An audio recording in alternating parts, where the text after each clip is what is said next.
Good day, everyone. This is Pineleaf Needles, and welcome to DDO Players News, where we take a look at the latest news in DDO and here at DDO Players. And please welcome my co-host from Ravenloft, Draculetta. Hey, everybody. How's it going tonight?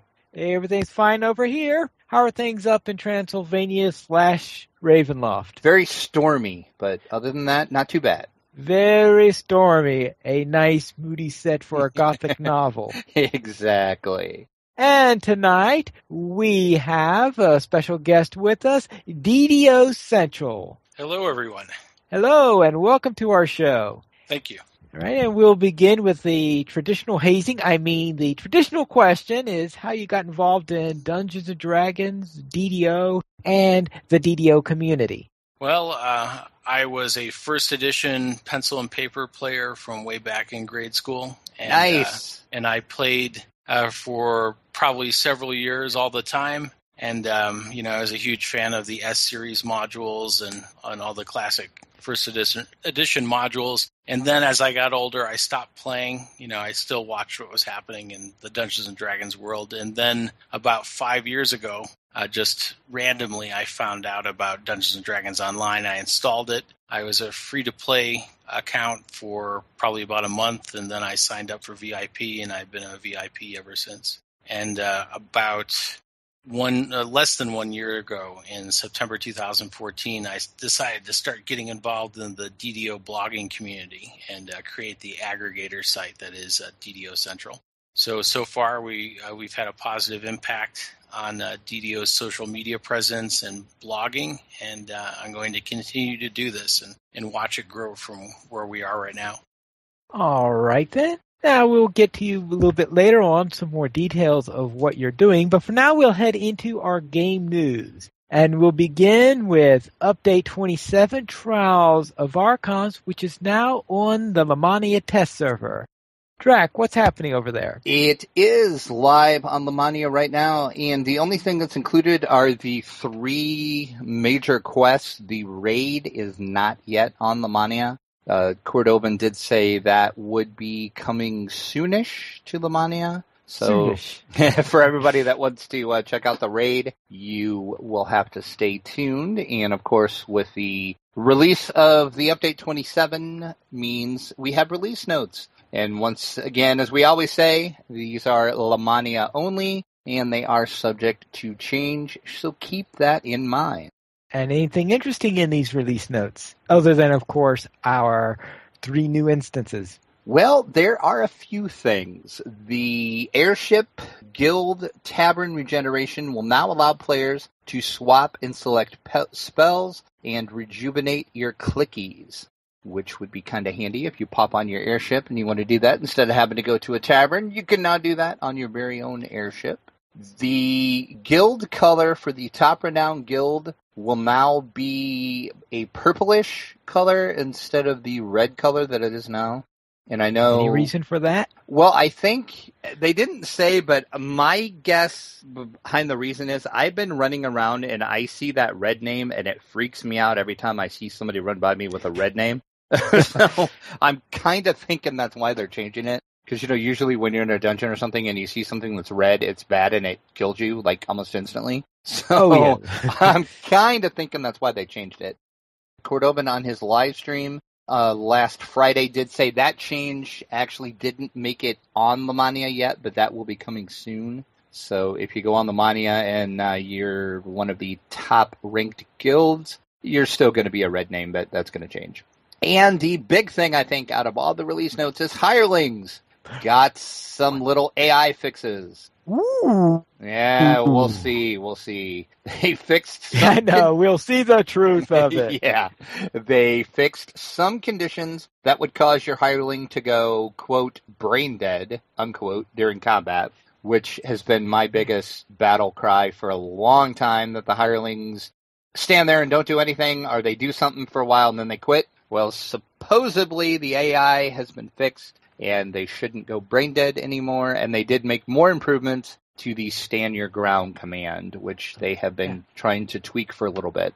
Does this mean then that your interview with them a couple of weeks ago had some effect?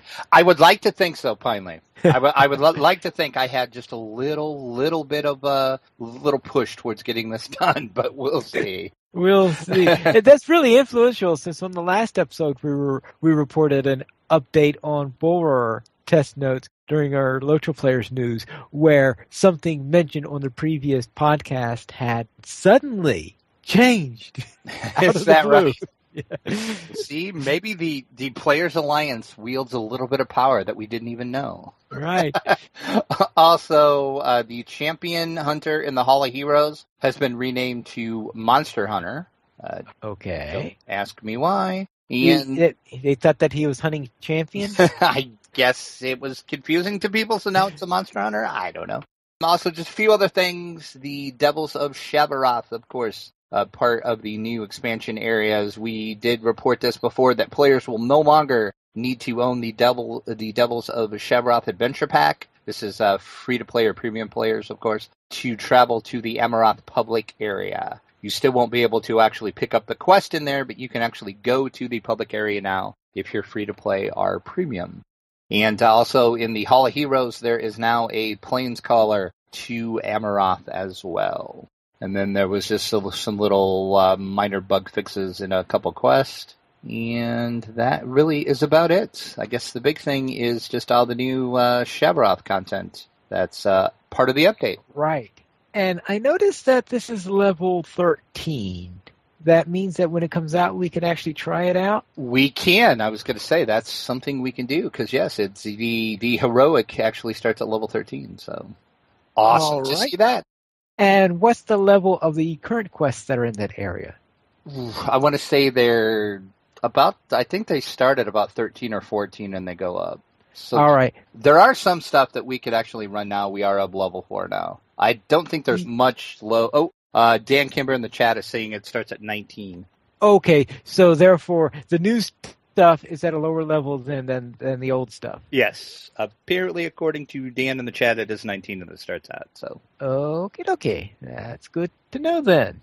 Anything else then in the release notes? That would be it for our Lemania notes. Then let's talk about some changes in experience, which is a bit of a surprise when I heard about this. I mean, what can they possibly change in experience to make it more satisfying? Yeah, this thread kind of came out of nowhere, and it's a pretty long thread. And overall, I'm pretty proud of the community because it's being handled in a nice way. There's some people that are upset about it, but they're voicing their opinions nicely in the forums for once. So that's great to see. But basically what it is Severlin put up a post over in the official discussion forum, and he said that they were looking at implementing some upcoming changes for the way experience work. And he said, based on player feedback, we are implementing, I cannot say that word for some reason, some experience changes. The flawless bonus to experience now only counts your character's deaths instead of the entire party. That means if you invite someone less familiar with the content to your group and they die, you are not going to lose your XP bonus unless you also die as well. So I know a lot of people that run the bravery streaks and stuff like that are excited to see that. That way it doesn't matter if your party members die, it's not going to hurt your experience. Then the henchmen. I'm hoping that doesn't encourage some clerics to heal themselves instead of the tank. That was actually brought up in the forum thread. That was brought up, and they talked about that. So yeah, I hope that doesn't happen either. But henchman deaths no longer reduce the flawless XP penalty as well. It used to be that. Thank goodness. That would count, yeah, because we all know how smart the hirelings are, and they do tend to die a lot. And then there is now going to be an NPC in the Hall of Heroes that will suppress your bravery streak and the associated bonuses. While this is suppressed, you can go off and do content on lower difficulties without ruining your streak. This will also allow you to group up with friends, or you can join pickup groups, or even do new content on lower difficulty settings without ruining your bravery streak. And then they did say note that while suppressed bravery streaks are not ended, but you will not, of course, get the associated bravery bonuses for running the content if you have it turned off, because It's going to work that way. You're going to basically pause your bravery streak for the moment, and you can go do something, and then you can go back and turn it back on then. That can be handy if when you first get to Korthos Island and you do all these solo-only quests. I've always wondered, would doing one of those quests break your bravery streak? Because I would think so, because now you're doing a quest that's not at... Yes, it will, yeah. Right, that's not at hard. Right. So yep. I've always wondered, oh no, should I skip these for now or what? But now you could just turn it off and... Yep. And then Seb also said, we are working on additional DDO bonus days events that will award a percentage bonus on completion of XP for each additional person in your dungeon group, but that will not affect raids. And they are also working on an additional bonus day event that will award percentage bonuses on completion XD, or completion XP, I should state, for each additional person in your raid group, and that event will not affect regular dungeon runs. And then it was brought up that people were wondering, well, why do you have to go talk to an NPC to suppress your bravery streak? Why can't you just get an item? And Severlin said, there are a few technical reasons for the bravery suppression to be tied to an NPC.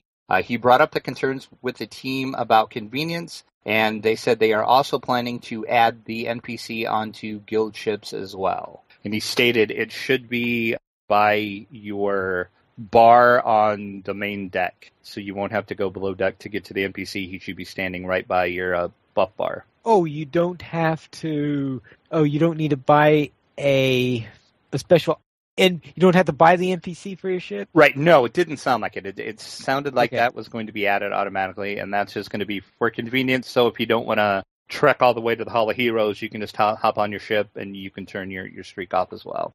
So all that's pretty much it, and I didn't see anything that makes me scratch my head and wonder why they're doing it. It all seems kind of good, and I said overall in the thread, the feedback was pretty positive for it. There was a few people, and then like you said, there was a few people that said this is going to encourage, people to your clerics not to heal anybody, or basically to grief players. And I would think our community is bigger than that, so we'll see what happens. We'll see what happens. But all right, they're still taking feedback on this, and there's no timeline to when this will be in the game. Of course, they did say it will be on the Mania first, so you can test it out, and they might make some changes after that. But right now, there's no timeline for it. But this is what's coming eventually. All right, thank you. Then we'll head into something that's probably not going to make people too happy, and that is that there will be a few days where there will be some phone closures over at Turbine, and it's put out by Cold Blue, so he's telling us all to stay cold and comfy during the summer months. That's right. Yes, Cold Blue did post over today, and coming this Thursday, the 16th, phones are going to be closing at 5 p.m. Eastern. And that is just for some training classes. So if you need any help, you will have to submit an email ticket and not call for that. And then on Tuesday, July 21st and Thursday, July 23rd, phones are also going to be closed. And that is for more training and for a few company meetings. Just a heads up, if you need some phone support, you're going to have to plan around that if you actually don't want to do an email ticket. All right. And then maybe when you're on your trying to find some other way to contact them, or if you're calling at another time and can use the phone, you could look at some nice-looking wallpapers. Nice segue, Pineleaf. That was a bravo, sir. Bravo. Yeah, we do have 3 new quarterly wallpapers up, and just like always, you can get them with or without calendar, and they do have mobile sizes as well, and there's 3 to pick from. I did show them all in the post that I put up over on DDO Players. We have 2 Warlocks, and we have a Swahagan in the Temple of Elemental Evil, and you got 3 sizes to choose from and 3 sizes on your mobile as well. So I'm really happy to see that they're really embracing the mobile side and doing mobile-sized wallpapers as well. So is the top one a Fiend Lock, and I guess the middle one is a Fey Lock? That would be my guess. Okay. All right, then let's head into the DDO Chronicle, issue 150, the 150. Anything interesting in number 150? Did they have any fanfare?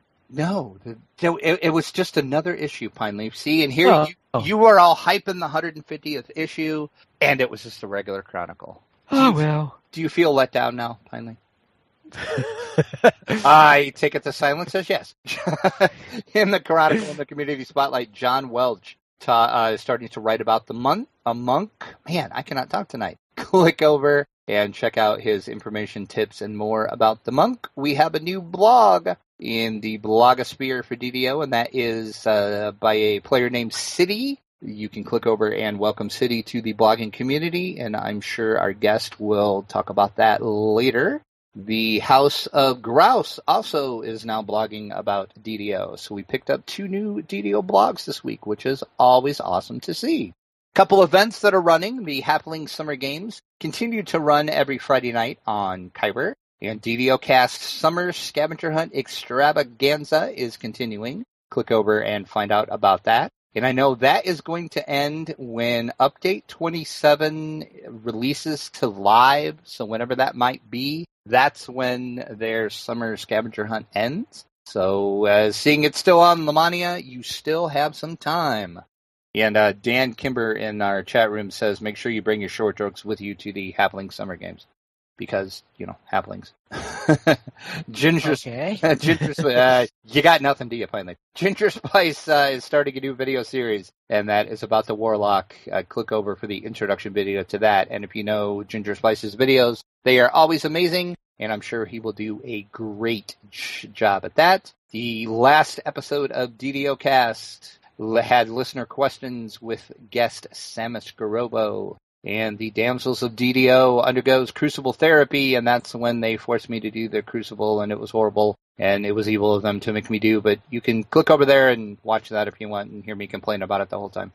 And that's it for our Chronicle this week.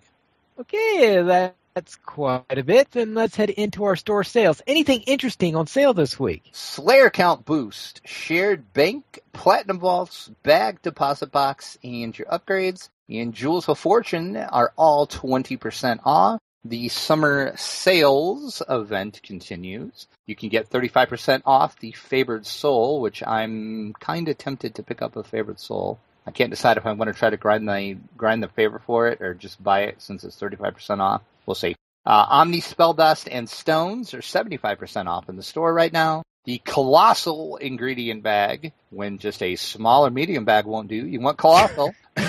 That is 50% off. And also 50% off the Greater Tome of Heroic Learning. The free sample of the week due the 16th, 25% crafting success booster. You will get 25 of those when you use coupon code CRFT8. CRFT8. And as always, one code per account.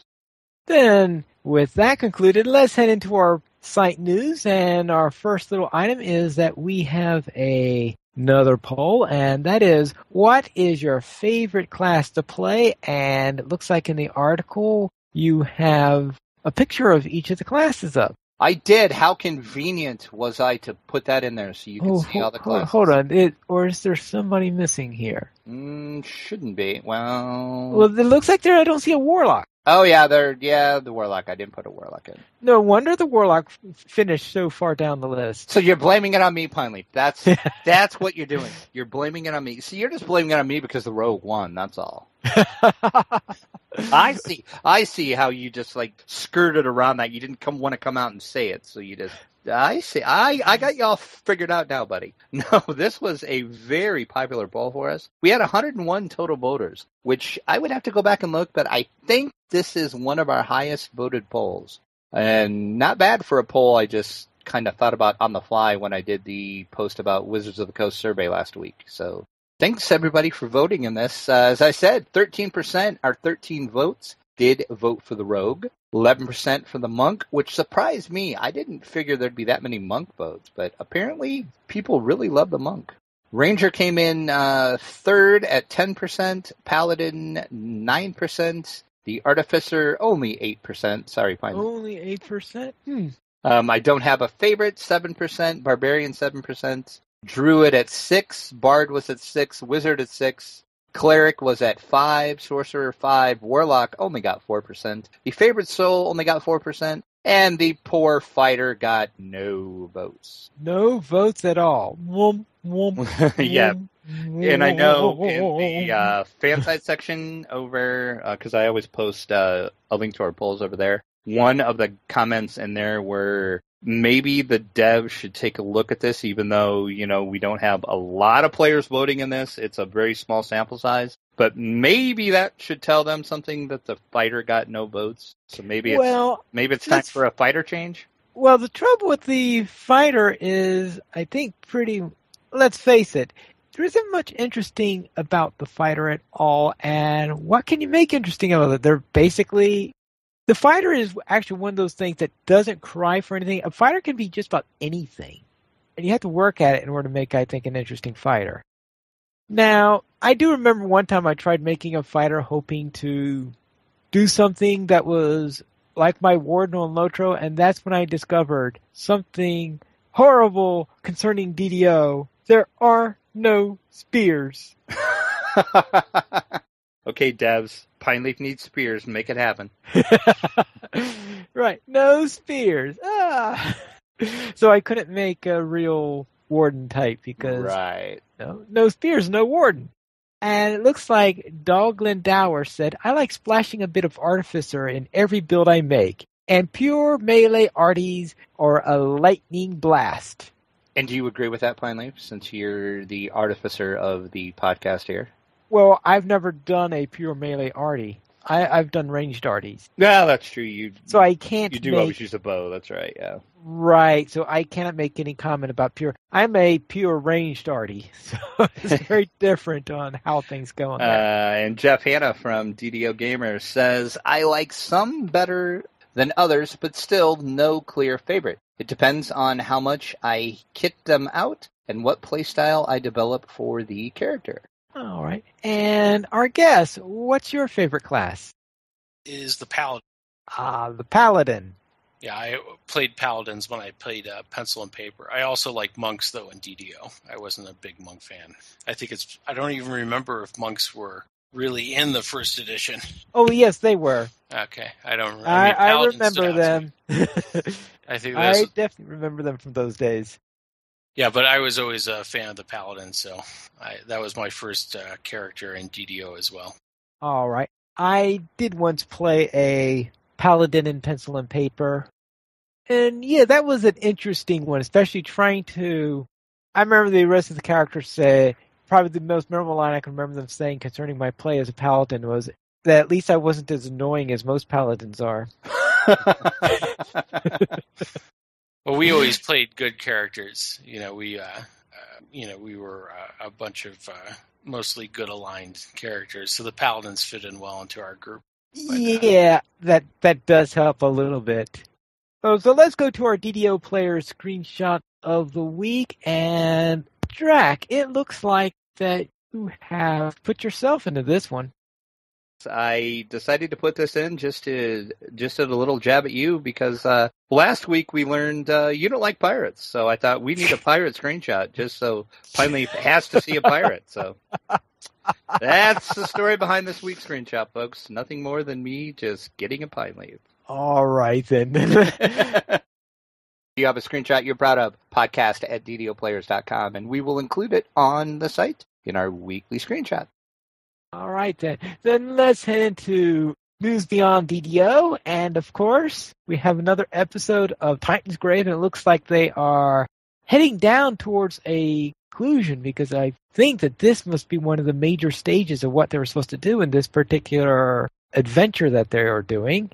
It's called The Staff of Forlorn Hope. There are 2 episodes left, Pineleaf, because this ends the week of Gen Con. So we have 2 episodes. And I'm telling you, the show's getting better. I really hope they do a season 2, which I'm going to be at the Titan's Grave panel at Gen Con, and I am going to ask them if they have plans to make a season 2, because dang, this show is good. And it looks like that they have published the first edition Player's Handbook at D&D Classics. So if you want to have a PDF of the, first edition, and of course, DDO Central here certainly has memories of that particular book, as do I. And Trek? Player's Handbook? Yeah. Yeah. Yeah, the Dungeon Master's Guide, though, is actually my favorite. Player's Handbook was my second favorite of all the first edition books.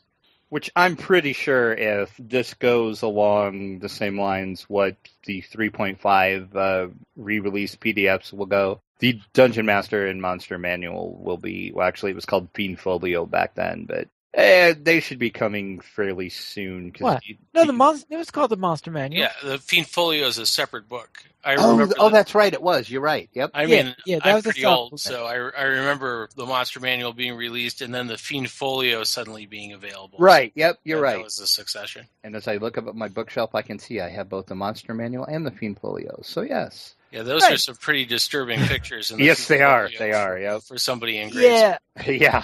My parents never actually looked in there. That was probably a good thing. Yeah. The cover was disturbing enough. Yes, it was.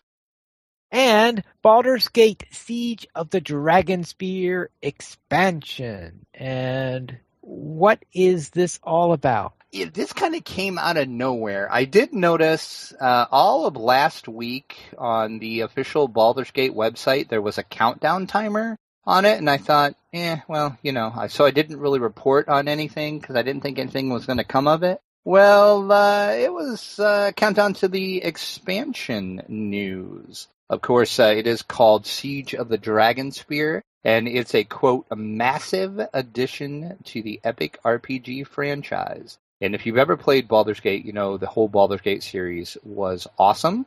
And this game will take place between the events of Baldur's Gate and Baldur's Gate 2 Shadows of Am. So it's kind of bridges the gap between those two. And the developers say it is the tale of the mysterious crusade in the north, led by a warrior only known as the Shining Lady. The city of Baldur's Gate once again calls upon you and your allies to save it from chaos, but there's more to this march than first meets the eye. Like you, the Shining Lady is rumored to be the child of a god and the Lord of Marthier. Though dead, still cast a long shadow upon your path. And when is the last time there has been a Baldur's Gate expansion? The last one was for Baldur's Gate 2, so it's been forever. And this, just a little word of warning here, though, this is going to require the new Enhanced Edition that came out a couple years ago. So if you just own the original Baldur's Gate, this is not going to work. You're going to have to buy the Enhanced Edition to get this to work, because this is using the new engine that they created for that. Ah, all right. And they say... And what edition? It's 3.5. That's what the Baldur's Gate games are based off of. Okay. And they do say it's going to be 25 hours of gameplay. All right. Now, the people, of course, who play DDO should be familiar with 3.5. Yeah, it's loosely based on 3.5, but yeah. Yeah, it's loosely based, but Yep. has some relationship to it. So it's kind of exciting just to see some more Baldur's Gate stuff, because I always kind of like the Baldur's Gate series of games. Okay, then now let's head into our main section of our show today, and that is for DDO Central to speak about DDO blogging community and social media. Okay, thank you, Pineleaf. I really didn't read the blogs until fairly recently. I didn't get involved in the DDO blogging community until I started thinking about ways to promote DDO on the internet.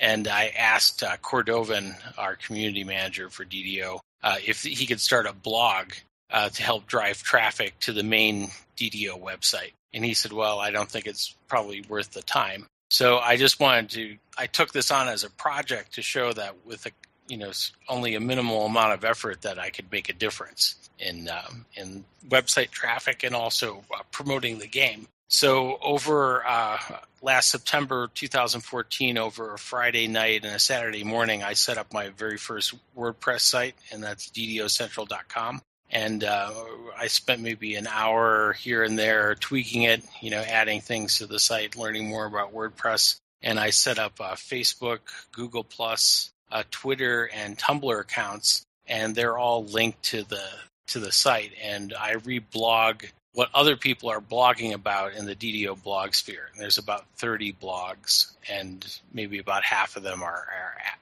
pretty active, and the others are somewhat inactive, but they haven't become completely inactive yet. So I send out 3 posts every day. I try to do it first thing in the morning, and they go out, automatically post to Facebook, which helps drive traffic to the website and also to Twitter. That's where a large part of the website traffic comes from. And then the remaining traffic comes from Google searches. So I authenticated the website ddocentral.com with my Google Plus page, which helped improve its ranking. And so far, we've gotten really good results. I mean, I watched it steadily grow from, maybe about 10 visitors a day to 20 and then 30. And then, now it's like 40 and 50 every day. And I don't have stats on the number of unique users, but we're probably getting over 1,000 unique users. I still haven't caught up to ddoplayers.com. If you look on alexa.com, your ranking is better than DDO Central's. Is that right? I haven't checked lately. Take a look. I mean, that's awesome. I think because you can also tweak. You have more content than I do. You have original content. Mm-hmm. So that's in Google's algorithm.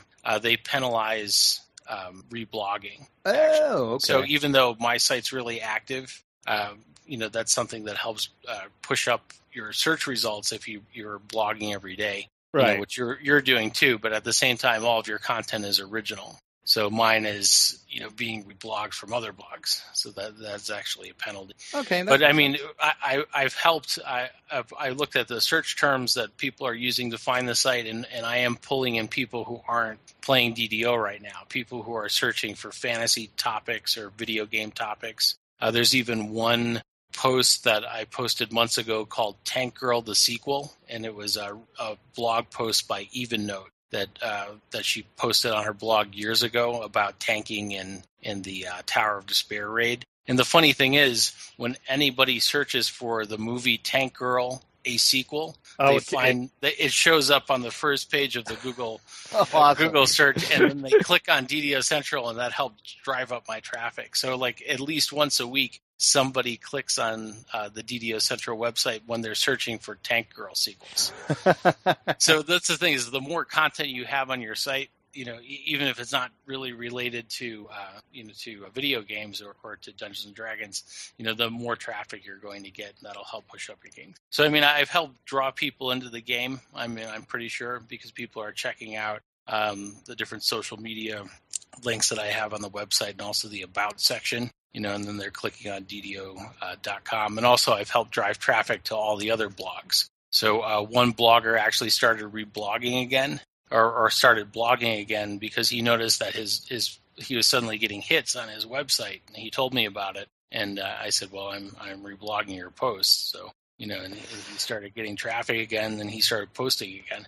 And then I've encouraged at least one person to start a blog. It's City Plays DDO, that he was mentioned, the DDO Chronicle, the 150th issue. And I asked him to start the blog, and he did it, if he could start it, because he had a Twitter account, and I communicated with him on Twitter. And then I think that the second newest blog in the DDO blog sphere is Confessions of a Geek Mom.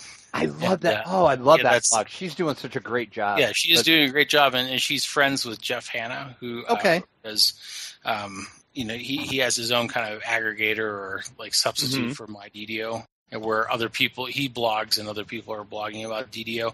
She plays with him, and I think he asked her to start the blog because she started the blog right after he wrote an article about DDO Central on his website. And City's doing a great job, too, and City's actually in the chat room, so thanks for joining us in the chat tonight, too. Yeah, City is doing a great job. So this is what I would suggest if people are interested in getting involved, is that they create a WordPress site, WordPress.com, and then I can link to it directly and follow it, and then reblog everything that they're blogging, and then do the same thing that I did, create a Facebook account, a Twitter account, a Google Plus page, and then verify your website on it. And then if you want to, you can also create a Tumblr account, but Tumblr really hasn't been very active. It hasn't been useful for driving traffic. And then you don't really have to do that much work. I spend maybe 10 or 15 minutes every day, but I just do it every day, and I'm consistent about it. And I've slowly increase the amount of traffic that everybody in the DDO blog sphere is getting, and also traffic to DDO.com. And then I've grown my Twitter account to about 5,000 followers in just starting in January until now, so about 7 months. And then I'm reaching more and more people that are gamers, that are streaming on Twitch or, posting videos on YouTube. They've communicated with me, and I've asked them to check out DDO and, hopefully start doing their own videos of Dungeons & Dragons Online. And, the longer I do this, the bigger the community will get on Twitter and on Facebook. And, more people that aren't playing DDO right now will reach them, and, it'll have a butterfly effect. Right. Where,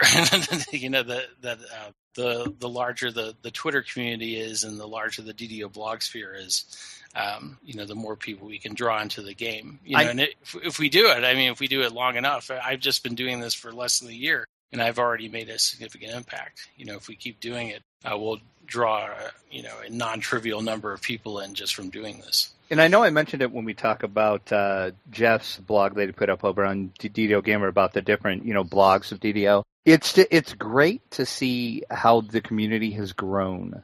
Just in the past, several months, there's been, new blogs, some new YouTube channels, podcasts, including ours. So it's great to see, especially since, DDO is an older game. We all know that, but it seems like the community keeps growing, and that's just a wonderful, awesome thing to see. Yeah, and we can definitely prolong the life of DDO and make it a more significant MMO than it is right now, with just a small amount of effort. That's what I wanted to show. Because I really haven't done that.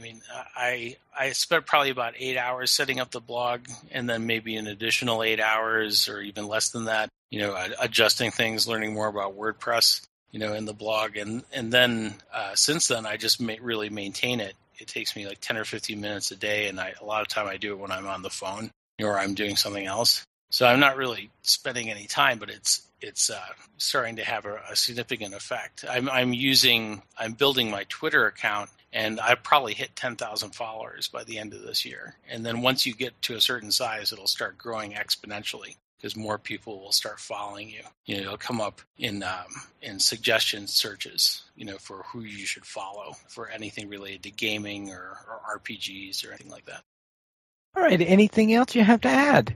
No, not really. I'm just happy with the results that we have. If somebody's interested in starting a blog, they can contact me and I'll help them out. But if we just had maybe even just 6 more people do this, 6 more serious regular players of DDO, and they create a WordPress site and they maybe post it just a few times a month, that would significantly help what we're trying to do with reblogging content. Because right now we barely have enough to post 3 posts every day. And sometimes I reach back into older posts to make sure that we keep reblogging every day. But if maybe just several more people did it and then they posted regularly, then we would have exactly enough content to keep doing this, to stay really active. All right, then let's go into our week in DDO. And Drac, what have you been up to? It looks like you've been playing your Warlock. I did, because you gave me homework last week. Oh, yes, I did. If you listen to the show. Which I was going to talk about this earlier in our website section, but I forgot to add it to the show notes. There was a little snafu with the podcast last week, and it was all my fault. When I set up the podcast post, I didn't change one thing, and therefore, if you got it automatically, or you just clicked to download on the site, you actually got last week's episode, which would be 39 and not 40, which what it should have been. So that is now fixed, so you'll have to re-download, or if you use iTunes or another podcast app, you're going to have to tell it to search for new episodes again, and it should grab the correct episode. So sorry about that, and thanks to Edric for pointing that out. He sent a message. Well, actually, he left a comment on the post this week about that, and then I looked and I'm like, oops, I didn't change something. So Okay. He There we keeps go. us honest, doesn't he? He does.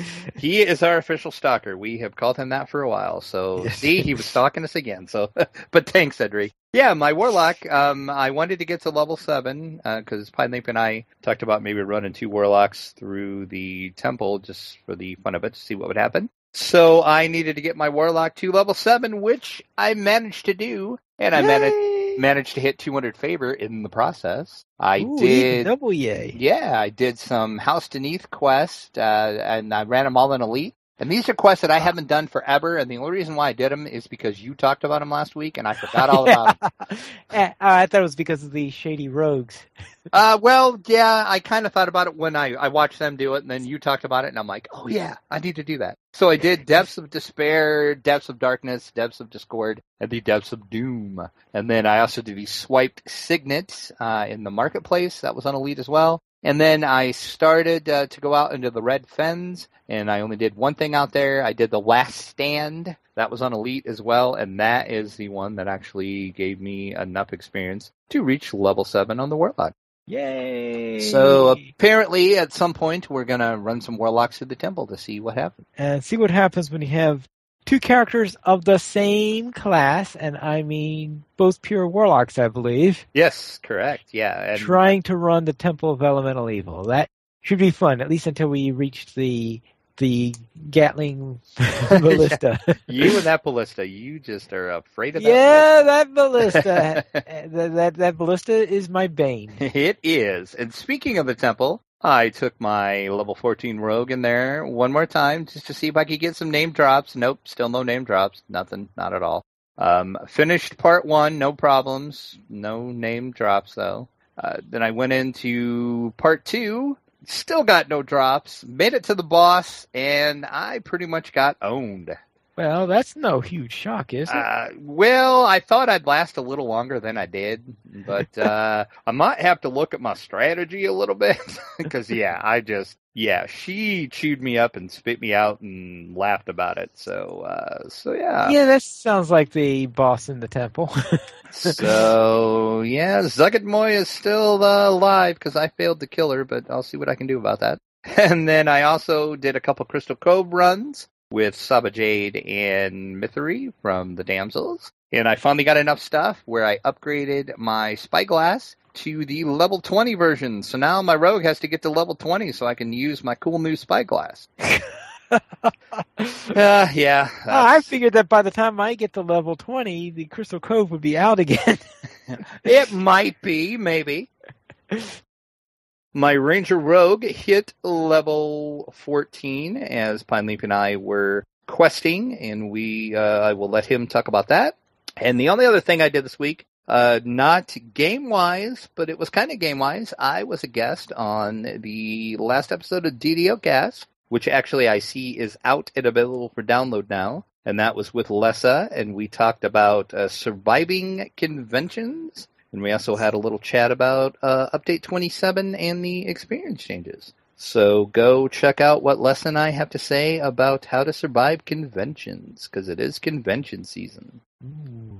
All right. Now let's talk about what I did then. And we'll begin with my level 14 Artificer who quested with Drac. And we went to the Giant Hold where we visited the Maze of Madness.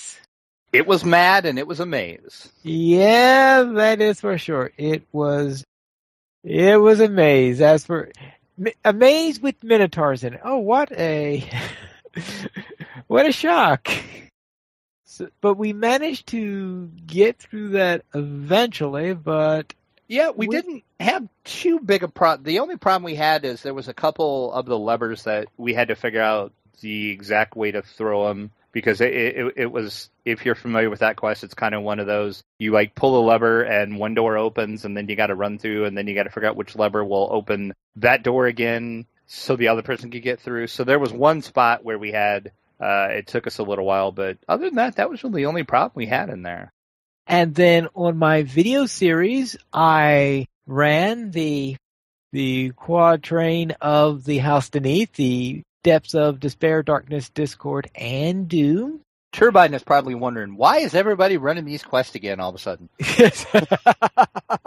Yeah. I guess, yeah, boy, yeah, there must have been a spike in how often it's been done recently. They could thank the shady rogues for that.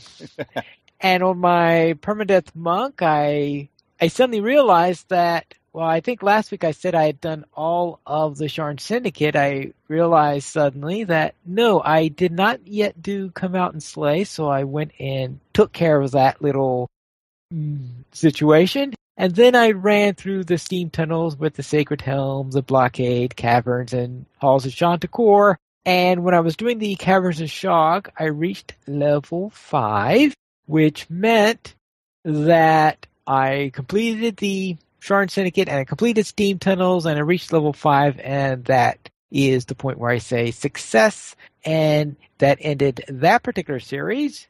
So this week I decided to start on the next one, and by a weird coincidence in timing, it was just when they put the Favored Soul on sale. I was about to say, somebody spent some turbine points this week.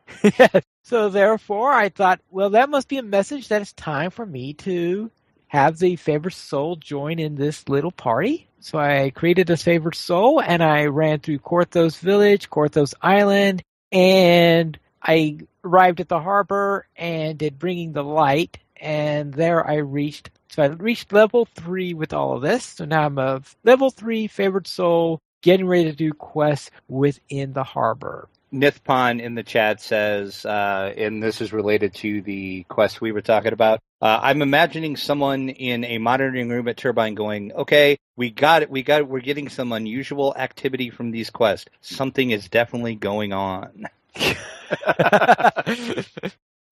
And I decided to start test running with floating names off because they're on by default.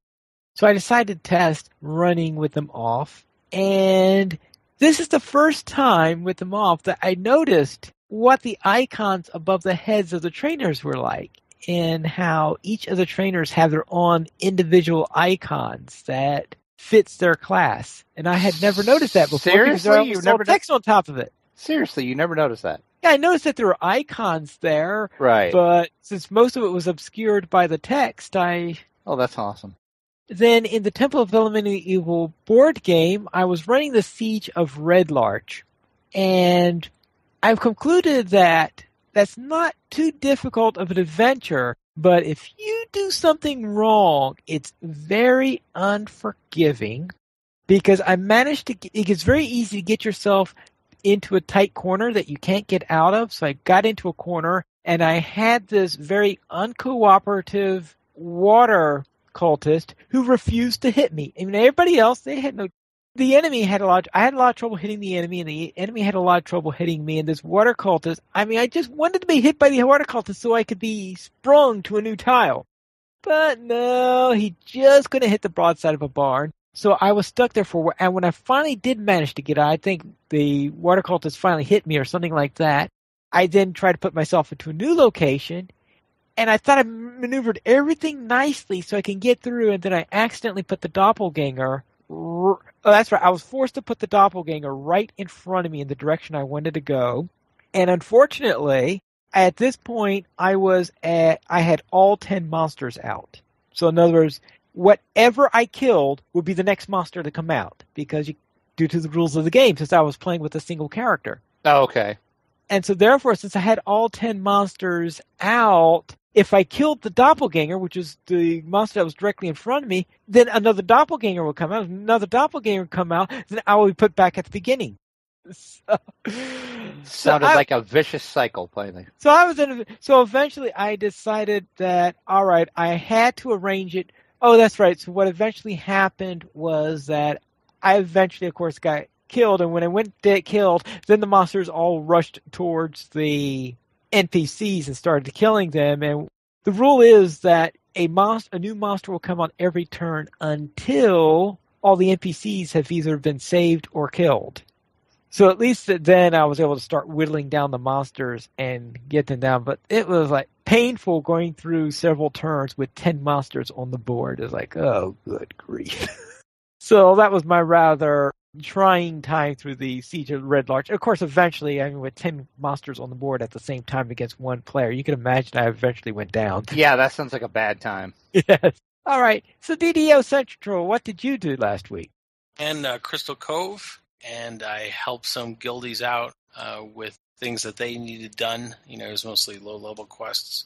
But, I really wasn't that active last week or in the last few weeks because I've just been busy with other things. But I did get to participate in Crystal Cove, which is one of my favorite events. All right, then you're obviously on the opposite take than I am on that particular event. Okay, you don't like Crystal Cove? Oh, we discussed that one last week. Okay, I actually didn't catch the last. I mean, I listened to you most of the time, but I didn't catch last week's episode. Very well, then let's go ahead into donations. If you would like to support DDO players, simply go to the donations page where you can support the Players Alliance on Patreon. There you'll find rewards, including a mention on the DDO Players News, or even be a guest host with us. And let's look into some featured comments from Vince Whirlwind. He left a comment on the first edition Player's Handbook, comes to D&D Classics. I have my first edition copy of the Player's Handbook, but it's it's about the fifth printing of it with the 1983 cover art on it. What, they changed the cover art? Yes, a couple times they did. Well, I guess I had assumed that the cover art was always the one with that giant demon statue that they were trying to pry out. Well, it kind of was, but they kind of tweaked the cover a little bit. I'll have to do a post and post the different covers for it. All right. And Zoom wrote us an email. And what did Zoom say? He says, "Hello, Draculetta and Pineleaf. I'm wondering which server to choose. I've been playing Lotro for almost 3 years, and back before I made my final decision to play Lotro, I considered playing DDO. I chatted with an awesome person at Turbine Phone customer support, and they helped me link DDO to my same account I use Lotro with. Now I know what some are thinking, but the man at the phone customer support was very helpful, and he informed me what I was trying to do could only be accomplished by going through phone support. I have downloaded the game and looked through the server list. While it is vastly smaller than Lotro's, I know this decision needs to be made correctly. Any advice you can give will be helpful. And FYI, I'm not going to be leaving Lotro, just adding another game to my experience. Thanks, Zoom." Well, I would say, I guess it kind of depends. Do you want to play on like a larger server or a smaller server? Now, I don't know much about the servers as you do, so yeah, come on. So you're leaving it up to me, huh, finally? I would say the two big servers is Argonescence and Sarlona, and I guess I'll add Galanda on there. Those are the three biggies for DDO. And of course, we all know Galanda has been having some problems, but those apparently have been fixed, so it probably would be safe to create a character on Galanda. Pineleaf and I play on Cannith, and it's a fairly active server. I know I always check the LFM list, and there's always a bunch of LFMs up for some various levels of content. So I would say either one of those, like if you don't have any friends that are playing, that would be my major decision, would be if you have a friend that's playing, of course, find out what server that they're playing on. But if not, I know Argo, Sarlona, or Galanda, or Cannith, because I'm just going to say Cannith because that's what we play on. But do you have any thoughts, DDO Central, on which server? I'm on Argo server, and I've always been on that server. I think Argo's pretty much the big server. Well, the thing is, it wasn't when I first started out. It was kind of the backwater server. People were on Sarlona and G-Land and, Orion, Cannith. Those were the major servers. And then because of lag and I guess burnout and personal conflicts on the other servers, people started migrating to Argo over the last 18 months or so. And it's just become incredibly active. Like there are 30, during prime time, there are about 30 LFMs up, for content, like on a Thursday night or in the middle of the day on Saturday. So I guess that's a lot. Like people on other servers are complaining that they can't fill raids and things like that. And it's really easy to fill most LFMs now on Argo because there's so many people moving. to Argo. And City in the chat brings up a great point. He says create at least one character on each of the servers, and once you hit 100 favor, you will get TP for that. So Yeah, that's something to consider too. And then you can kind of feel out the community on the server too. Yeah, I did do that. I ran up the favor reward on every server just to get it, and I just created an iconic Blade Forge and ran through the low level content, and hit the favor reward, and then went on to the next server. But I've never really played that much on the other servers. I do have characters on them, but I barely played on them, except for Wayfinder, which I did play on for a short period of time. All right, then. If you would like to send us an email, you could send it to podcast@ddoplayers.com. You could also follow us at Twitter, the Players Alliance @PlayersAlly, DDO Players @DDO Players, Draculetta @Draculetta_72, Pineleaf @Pineleaf Needles, and you can follow our guest at DDO Central @DDO Central. The Players Alliance has 3 live shows every single week. On Mondays at 8:30 p.m. U.S. Eastern Time, we have DDO Players News. Thursdays at 6:30 p.m. U.S. Eastern Time, we have Guild Wars Players News. And on Saturdays at 8:30 p.m. U.S. Eastern Time, we have Locho Players News. You can join us for our live shows at ddoplayers.com/live. That's all for tonight, and this is Piney Fields reminding you to loot those treasure chests.